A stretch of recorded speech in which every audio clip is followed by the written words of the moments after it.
మేము చెప్పాం కదా, మేము ఇక్కడే ఉంటామని అనలేదు. విజయనగరం జిల్లా రాజాం నియోజకవర్గం శ్యాంపురం టీడీపీ క్యాంప్ కార్యాలయంలో మాజీ మంత్రి ఎమ్మెల్యే కొండూరు మురళీమోహన్ పార్టీ నేతలతో సమావేశం నిర్వహించారు.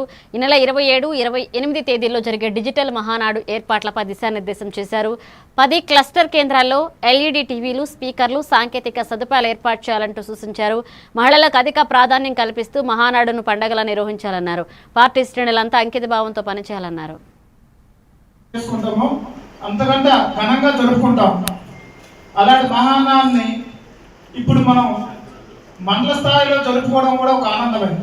ఇది జరిపించడానికి కూడా మనందరికీ తెలుసు, దేశంలో ప్రపంచంలో ఉన్న పరిస్థితులు, ఇప్పుడున్న వాతావరణ పరిస్థితులు, ఇవన్నీ కూడా దృష్టిలో పెట్టుకొని మన జాతీయ అధ్యక్షులు నారా చంద్రబాబు నాయుడు గారు, అలాగే లోకేష్ గారు ప్రతి కష్టంలో కూడా మహానాడు జరపాలి.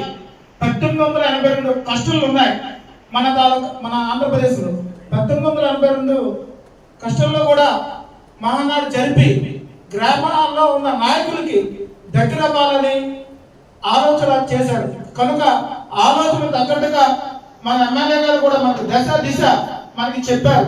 కనుక మన 175 నియోజకవర్గాల్లో మన రాజా నియోజకవర్గాలు మాజీ మంత్రివర్యులు